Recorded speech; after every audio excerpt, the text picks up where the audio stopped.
Navigating due process complaints, empowering families to advocate effectively. Applicable laws, the Individuals with Disabilities Education Act, the IDEA. What's the Individuals with Disabilities Act? It's a federal law that supports special education by ensuring students aged 3 to 21 have the right to a free, appropriate public education called FAPE, and ensuring students learn in the typical classroom or least restrictive environment, LRE, as much as possible. What is due process under the IDEA? It's a legal mechanism to resolve disputes between parents and schools. It's related to the identification, evaluation, placement, and FAPE based on procedural and substantive rights under the IDEA. The legal framework. The legal framework is under the Individuals with Disabilities Education Act, 20 U.S.C. Section 1415, 34 CFR Sections 300.507 to 300.518, and Colorado-specific procedural rules. The IDEA's regulations at 34 CFR sections 300.507 to 300.518 provide that parents can file a due process complaint if they disagree with how the school identifies, evaluates, places, or provides services to their child with a disability. Parents must file this due process complaint within 2 years of knowing about the issue.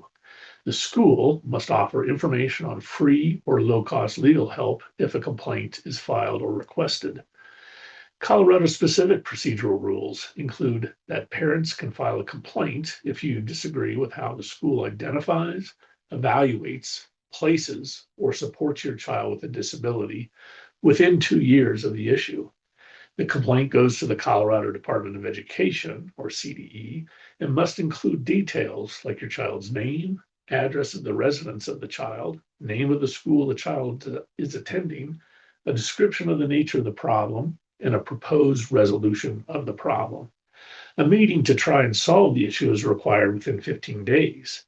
If it's not resolved, a formal hearing is scheduled where both sides share evidence and a decision is made within 45 days. Parents can also ask for mediation anytime and can appeal decisions in court within 90 days if needed.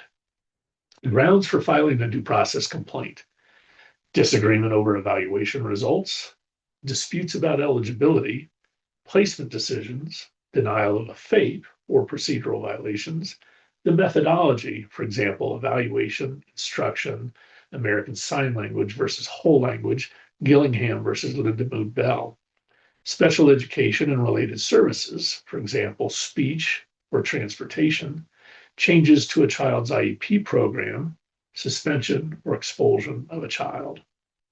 Filing a due process complaint. Who can file? Parent or a school district. Where to file? The Colorado Department of Education. Required content under 34 CFR section 300.508B requires the child's name and address, a description of the problem, and a proposed resolution. Due process hearing. If you're unable to reach a solution through a mediation or prefer not to mediate, you can request a due process hearing. Parents and school district present evidence about the issue, typically about parts of the IEP that couldn't be agreed upon, and witnesses testify in front of a hearing officer. If you're unsatisfied with the outcome of the hearing, you can appeal the decision in state or federal court. Options before filing due process. Attempt to solve the problem with the teacher. Attempt to problem solve with the principal, special education case manager, special education director. Request mediation or file a formal complaint. Response and sufficiency challenge.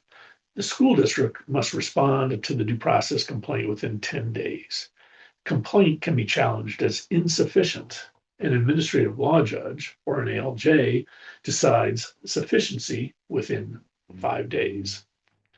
The resolution session. Mandatory within 15 days of filing the complaint. It must include parents and relevant IEP team members. Opportunity to try and resolve without a hearing. Mediation can be used in lieu of resolution session. Waiver is possible by mutual agreement. Pre-hearing procedures. Pre-hearing procedures are conducted by an administrative law judge. Party filing the complaint, typically the parent, has the burden of proof. Parties present evidence, call witnesses, admit exhibits. It's similar to a trial, but less formal. Parent has right to an attorney, expert witnesses, etc. Hearing decision, timeline. The the decision must be filed within 45 days after resolution period ends. It's based on evidence and legal arguments, and it's a written decision with findings of fact and conclusions of law. What are your rights? Using a lawyer may increase your chances of success, but can be accompanied by hefty legal fees. If you win your case, you have the opportunity to file a motion to recover legal fees in federal court, but there is no guarantee you will win. However, if you lose the hearing, you are responsible for your own attorney's fees, but you will not have to pay the school district's attorney's fees. It's rare, but possible for the school to sue the parent for their attorney's fees. Post-hearing options, appeal rights, enforcement of orders, and attorney's fees for prevailing parents. Tips: keep detailed records and communication, request evaluations in writing, understand your procedural rights, consider mediation before filing a due process complaint. Learn more at advocacydenver.org. Thank you.